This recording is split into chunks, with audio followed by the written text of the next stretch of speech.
Welcome to the Stories Told podcast. This is episode 94. Silly, but compelling. This is the Stories Told podcast. Two authors talking about stories in movies, TV, and of course, books. I'm Michael Grayford. I write action-adventure stories in fantasy and sci-fi worlds, sometimes for younger readers and sometimes for adults. And I try to always inject at least a little bit of humor. And I am author E.W. Barnes, and I write action-adventure, time travel novels, and space opera science fiction. Thousands of years, thousands of worlds. But be forewarned, beyond here, there will be spoilers. Are you ready for the adventure? Let's begin. Welcome back to the Stories Told podcast. I'm author E.W. Barnes, and with me is author Michael Grayford. And today we're talking about the story told in the 1985 movie, Ladyhawke. How you doing today, Mike? I'm doing all right. I got a bit of a toothache, but other than that, I'm doing well. How about you? And that on the heels of getting sick after your travels. That doesn't Right. sound like a lot of fun. Yeah. I'm fine. Just a little bit of end of the year, holiday season insanity as we're recording this. And this actually will come out after the holidays. So this will come out, I believe, in the new year. So Happy New Year to everyone. Yes, Happy New Year. It's not the new year yet as we're recording this, but when you hear it, it'll be the new year. So happy 2025. Other than that, things are fine. We're doing good. How about your writing world? Have you had a chance to do anything with writing, with the travel and then being sick and now with tooth issues? I know that's not conducive to doing a lot of writing. Yeah, it's not great for having a clear mind to do writing. Yeah. No, Yeah. I haven't done anything specific in terms of getting words down or editing. I'm still awaiting feedback from my editor on the Tales of Zara 2. So I've just been, thinking of ideas for the next books. That's the extent of it from this side of things. Have you gotten any writing stuff done? I haven't actually have any words down, but I do have a lot of idea organization that's been happening and working on World Bible information, which helps, orient me and center me into the world again, which I've been out of it for a little bit. So definitely doing that. Also, we talked last time about doing promos. I've got more promos coming up, and I think you probably do too. So this is January when this is going to be airing. There will be a promo towards the end of January. No, I'm sorry. Oh, no, that was December. Never mind. I am losing grip on where my promos are. But yeah, I am working on promos just to get things out there on a regular basis. I want to make it really streamlined and what's the word I'm looking for? Just automatic. Yeah, So systematized. like a real good system. So that's just all going out and doing the promo stuff, and then I can focus on the writing while, just making sure that the promo stuff is taken care of so that it's out there so people can find it. Yeah, that's pretty much the focus I've been working on. Yeah, that's good, important stuff. I need to get to that point as well. I think once I get this first series done, I'll start focusing more on promos and just regular marketing and things like that. For now, I just kind of do it sporadically when I happen to think of it. Yeah. And having a system in place, I think, is really helpful. And I don't have that yet, but I can sort of see in the future where it's starting to become more streamlined. That was the word I was looking for, streamlined. Oh, great. I can see in the future where there's a streamlining of the promo stuff. So have you come across any interesting stories in books, movies, or television? I started watching this show called The After Party on Apple TV Plus, which is kind of interesting. It's a murder mystery story. It's a series. I don't know how many episodes it is, 8, 10, something like that probably. But it's interesting because each of the episodes is presented from the viewpoint of one of the suspects. And it's done in the style of a different genre. So one episode might be presented like a rom-com, or the next one might be a psychological thriller, and the next one is an action movie, depending on the character that you're following for that episode.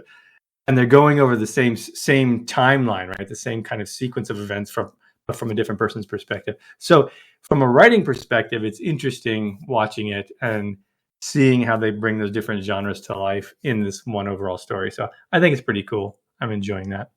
Sounds really fascinating. Yeah, it's fun. And have you latched on to anything? Not really, no. The only thing I've actually been watching is old Star Trek.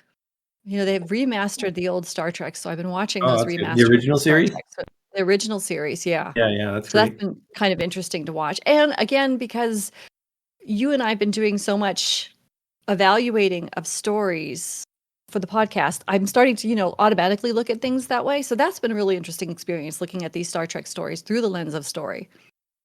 And Yeah, we need to discuss one of these episodes. Maybe go through it like we did with Stargate, where we pick favorite and least favorite episodes for each season or something like that. That's a great idea. Yeah, some of those I've watched a few of those old ones recently, and it's like, man, they're so hit or miss. Some of them are great. They really are. Some of them are brilliant, and some of them are like, okay. So I hear you. Yeah, and that's pretty much it. Not doing a lot of television watching. I'm still reading Fablehaven, so I'm on book 4 of Fablehaven. I wasn't crazy about book 1, as you knew. Yeah. And then my offspring really wanted me to keep going, so I kept going, and it's gotten better. And I'm actually thinking every book is better and better in a lot of ways. And so I'm on book 4, and I'm enjoying it, and I'm moving through it, and looking forward to doing book 5. So that's what I've been doing for reading. Now, the next book in Brandon Sanderson's Stormlight Archive is out. I haven't yet found for sale the paperback version. They only seem to have the hardback version available. So I'm waiting for that paperback to come available, and then I'll order that and start reading that for a few years. Yeah. But they only and I don't really mind getting the hardback, except that the rest of the copies I have are paperback. So I just want the series to be in alignment as far as you want it to all match. Format, exactly. So other than that, it's been a really quiet, sort of thoughtful holiday. It gets really, I think, compared to maybe other folks who live in more light places, it gets darker here. We're a little farther north than I know you are. And so, the sun goes down at 4, doesn't come up until 7. So it's just a nice time to just sort of be relaxed and quiet and sort of resting the way the life rests around here. The trees go dormant, bushes go dormant. So I go a little dormant. Yeah, I know. Even though we have more light here, it still feels the same. It's like it gets dark so early now, and I'm like, I'm kind of tired. Yeah. The day's over. Exactly. So, are you ready to talk about Ladyhawke? Yeah, let's talk Ladyhawke. Today we're talking about the story told in the 1985 movie Ladyhawke, and I will read the summary that comes up on Google when you type Ladyhawke into the search bar. Upon breaking out of a dungeon, youthful thief Philippe Gaston befriends Captain Navarre, a man with a strange secret. Navarre and his lover, Lady Isabeau d'Anjou, were cursed by the wicked Bishop of Aquila, who desires Lady Isabeau for himself. His dark magic prevents the pair from ever being in each other's presence except at twilight. So they enlist Gaston in a dangerous plot to overthrow the bishop and break his evil enchantment. Did you enjoy this movie? Yeah, I did like this movie. I will say, I don't think I enjoyed it as much as the first time I saw it, way back in the day. And we'll talk about that in a bit. But overall, I think it's a good story. I really like the setup in particular, just like the high level analysis or the high level, sort of log line for the story, how we're following these people and we don't really know what's going on. And at the start, we kind of have to figure it out as we're going. But the setup of these two lovers being cursed such that they switch transformations at sunset and sunrise, I thought that was brilliant. I thought that was really fun. And I think they handled it well in the story. I like how we start with the thief, Gaston, though. I thought that was an interesting choice and a good one because it allows us to see the story unfold and learn about what's going on through his point of view when he doesn't have any clue of what's happening right at the start, just like us as the viewer. So he's sort of the stand-in for us. And it's interesting because the film allows us to learn the story of what's going on as Gaston does, and they don't explicitly tell you what's happening. You kind of figure it out as it's going on. You're like, oh, I see what's happening here, right? It's like the movie lets us use our own mind and figure it out rather than hitting us over the head with it until about halfway through. Then we get some backstory of what's going on, and it's fully explained in case you didn't get what was going on. They do eventually explain it to you. So I thought that was good. I thought they handled that well. And it was also interesting that we're following someone who isn't necessarily the best guy, right? He's a thief after all, but he nevertheless has some charm. He's generally likable. There's funny moments with him, so we can still, relate to this person. And then we find sort of I don't want to say the stars of the movie, but I guess they are. They're kind of the people who the story is really about. After a bit, right? He escapes. He's about to get caught again, and then the true characters of the story come into play when he gets saved by Navarre.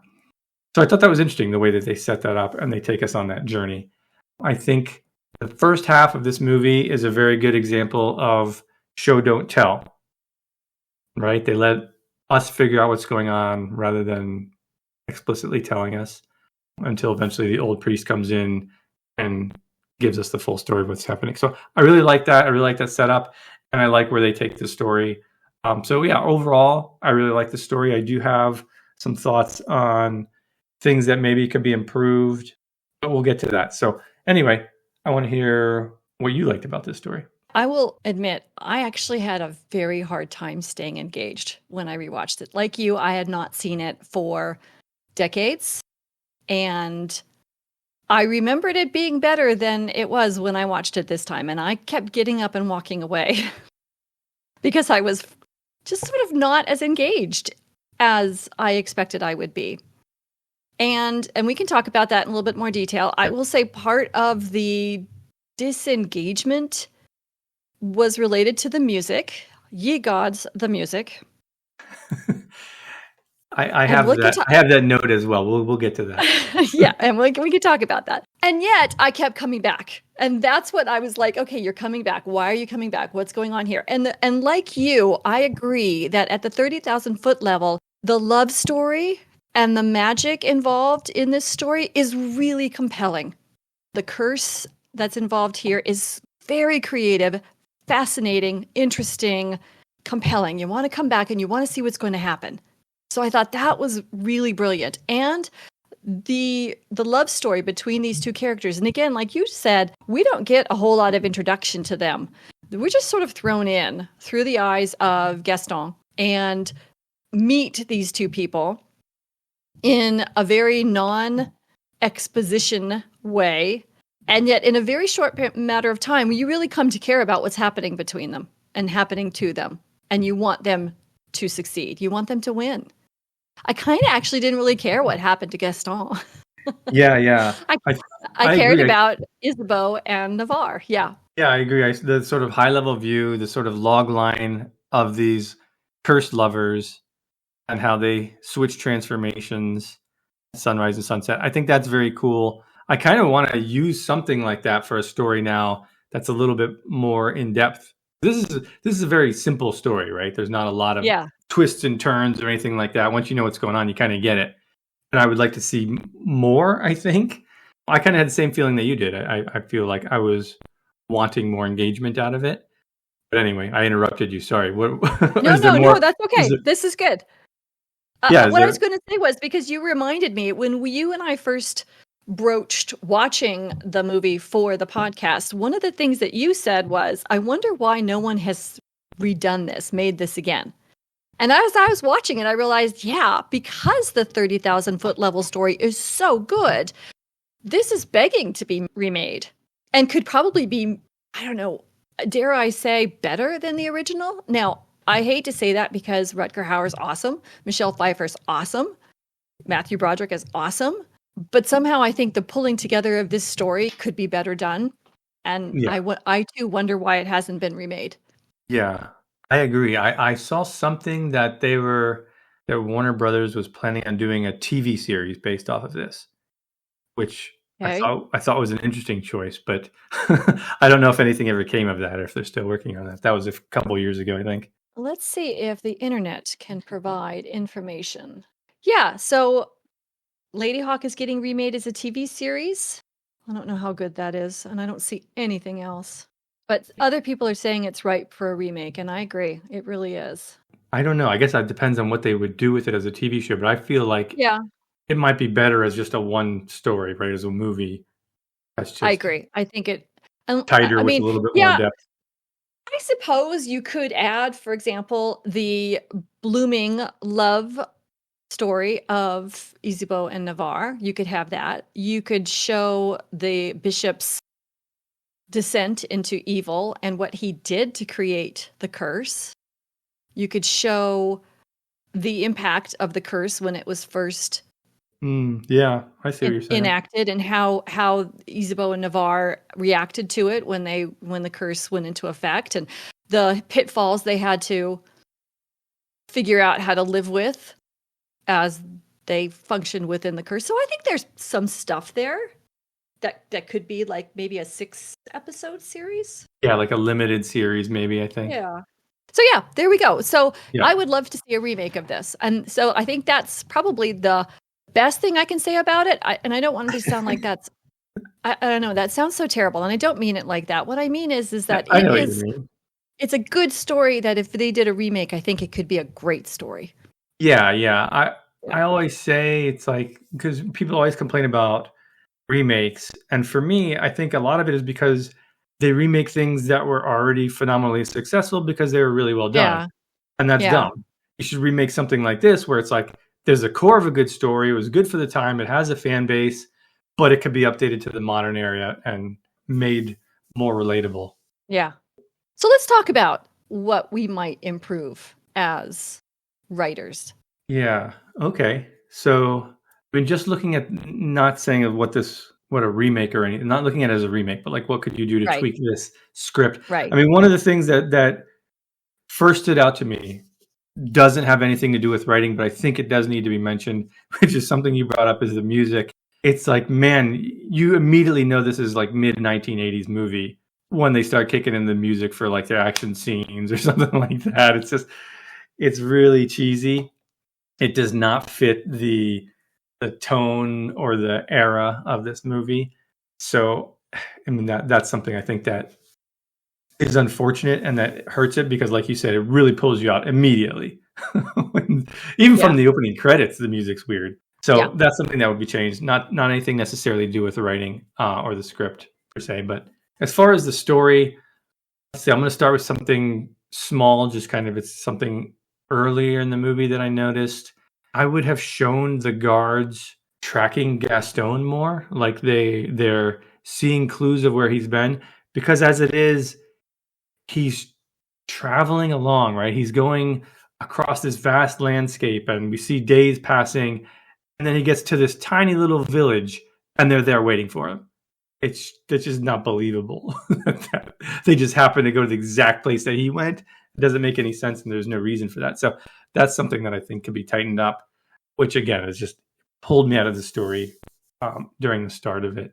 I think overall for me, one of the things at a very high level, given the nature of the script, if I'm not going to change it too much, I would condense the story because I felt like a lot of the scenes were longer than they needed to be.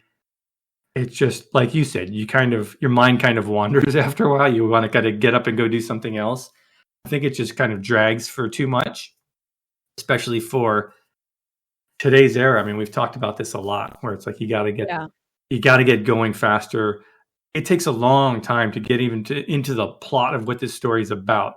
I think for the time, when this came out, we were used to letting a story sort of slowly build up and see where it goes. And, we were also only watching movies in the theaters. There was no streaming from home, where you can be distracted by every little thing. So I think that affects it as well. But I would condense the story for modern audiences. I would get to the plot quicker. We don't really find out what Navarre's goal is until about 35 minutes in.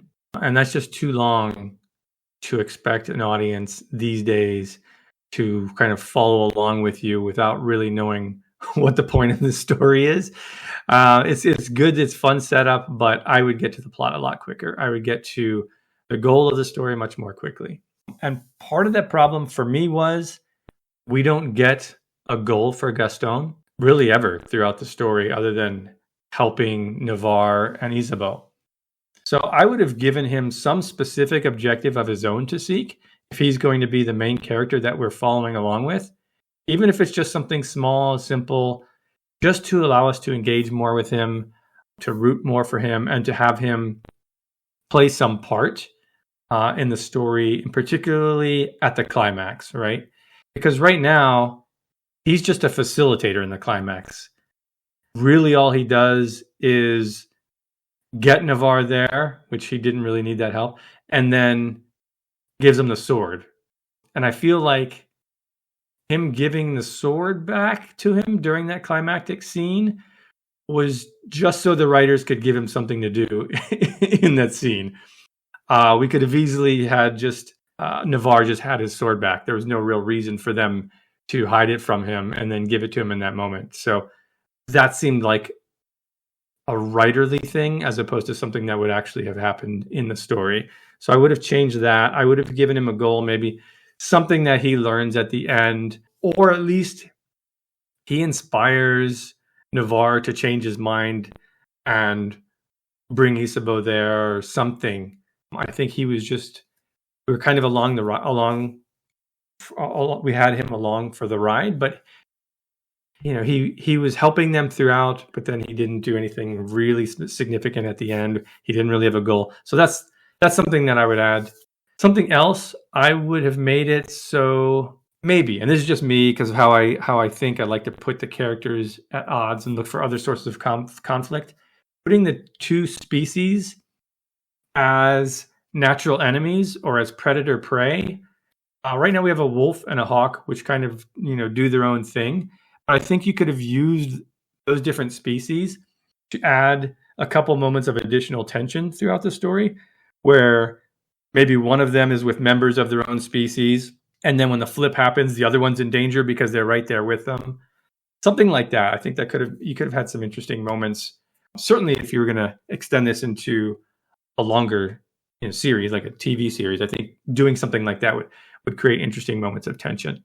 But yeah, overall, I would try to tighten it up. I would try to give a goal for Gaston or have him inspire Navarre at the end.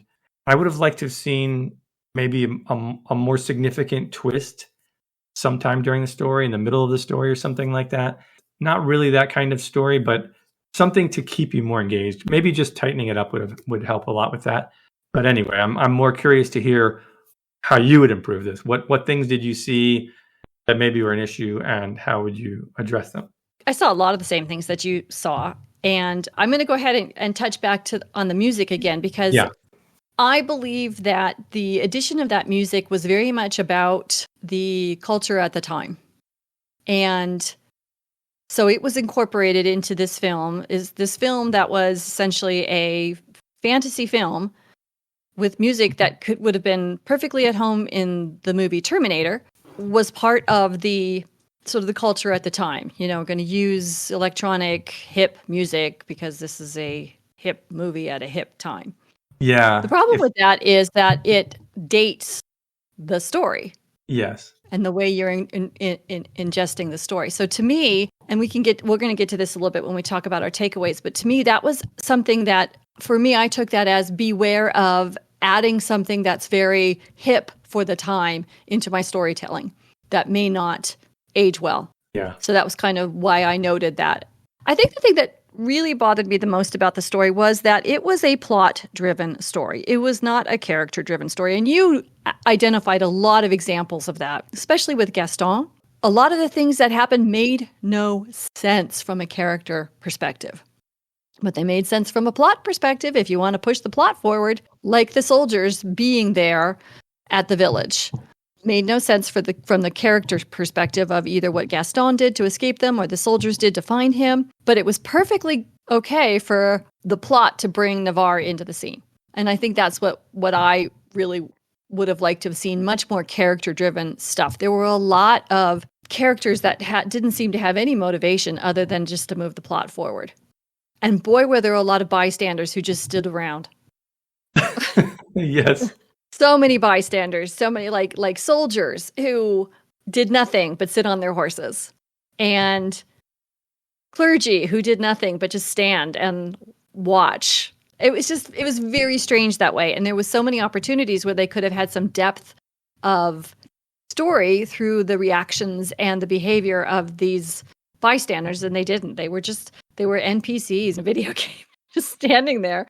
And the same goes for like the bishop. The bishop was the bad guy here. He hardly had any dialogue. We hardly knew what was going on with him. And there were a couple of scenes that were very confusing as to what his story was. I would have liked to have so much more unearthing of what was going on with the bishop, other than the exposition we got halfway through. This was the bad guy, and we had almost nothing about him. He was very two-dimensional. A lot of these characters were very two-dimensional. So I would have liked to have seen more depth there. It really kind of dovetails with what you said. If you're going to have a really long fight scene, make it about the characters. Why is this scene so long? Because of what the characters are doing. Those are terrific notes. I agree completely. I was just laughing in the whole climactic scene when they're having their battle, and it's like, okay, so the bishop's just standing here watching. All these clergy people are just standing around watching. It's like, okay, I guess they're just going to let them fight. And they're not going to do anything. They're not going to react. They're just going to stand there and watch. Yeah. And then at the end, they kill the bishop, and the clergy are all like, yay, they won. Like, wait, what? Is that supposed to be their reaction? I didn't see any animosity from them toward the bishop. It's like a weird exactly thing. It doesn't make any sense. At that moment, it would have been great if there had been some exposition from Isabeau about what he had done to them, so that everyone would know. Yes. Why they were fighting in the church. It was just, So it was very, again, plot driven, just like you've made very good note of that. I think we're in agreement on that one. So that's a good way to say it. And at the end, it's like Gaston, who's like the main character that we're following, he just kind of goes away. It's like he's there, but he didn't need to be in the final act at all. Interesting choice. Themes. Yeah, I mean, I had difficulty coming up with themes. I think there's a lot of little messages in there, but choosing one overall theme was a little challenging because, like you said, it's more of a plot movie and not the character movie. Usually the characters point to the theme, how they develop, how they learn, or how they change the world. So what I got out of this was you should always choose love over hate or jealousy, just because it seems like that's kind of what the message was, but I feel like I'm missing something deeper. So I'm hoping you have something more. Nope. I had love triumphs. And I pulled that from, obviously, the breaking of the curse by Navarre and Isabeau, but also that Gaston came to, in his own way, love these people that he was helping. And so he was willing to help through love as opposed to expediency to getting his own goals or because Navarre was going to threaten him. Exactly. I had the same thought. That's what I pulled was just love triumphs. So which is a nice message. Yeah. That reminds me of another thing, though. It's like the breaking of the curse. What do we have to do to break this curse? You just have to be there at this time. That's it. There was like that. That's what you came up with. I wanted there to be, I don't know, some kind of ritual you have to perform or something. Like why does that just break the curse? I don't know, it's weird. Or at least some acknowledgement of the unusualness of the solar eclipse. And I mean, I don't mind them using the solar eclipse as like, they can both exist during this time. But I wanted them to do something with that, not just be at this location for some reason. Yeah. And if it was at the location, because like that's where the curse was initiated, I would want to see some kind of special effect that, something comes out of the ground and undoes the thing, something. It was just kind of A little And bit of this a was letdown 85. then. This was 85, so they had access to the special effects. Lucasfilm had already done some beautiful special effects for all three of the Star Oh, for Wars sure. movies. Yeah. So maybe they just couldn't afford it. Back to the Future came out then. Yep. So, what are your takeaways from Ladyhawke? Let's see. Mine is trying to be a positive takeaway here. Be careful about explaining too much, because leaving a little bit of mystery keeps the reader or the viewer engaged. So, like in the start of the story, you don't really know what's going on, right? You're following along with Gaston, and then this other guy who used to be the captain comes into play and saves him, and you're like, why does he save him? And then he has this hawk. Why does he have this hawk? And then this woman appears. Where does she come from? And then you kind of figuring it out. I kind of like that aspect of letting your viewer or your reader figure things out. Obviously, you have to be careful to lay down the clues properly. But if you do that, trust people to figure things out without having to explicitly tell them what's going on. It kind of goes along with the show don't tell. So that's mine. I like it.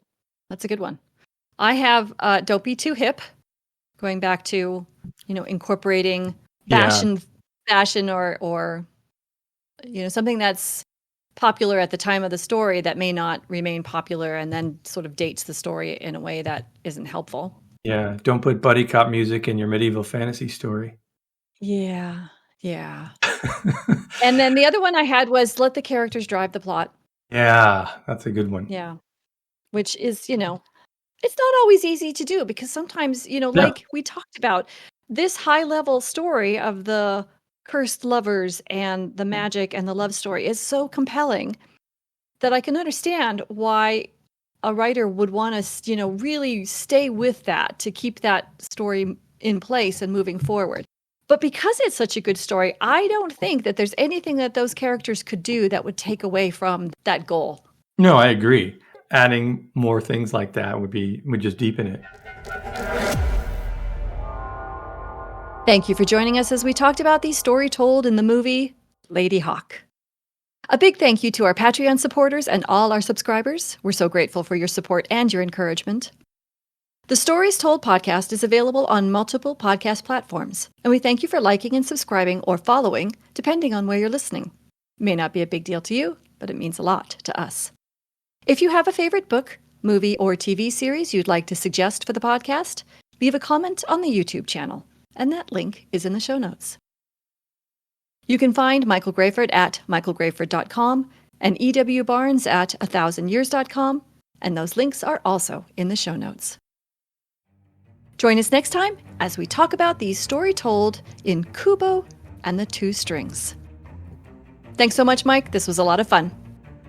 Yeah, this was good to check out an older movie and see how we think about it now. And we'll see you next time on the Stories Told podcast.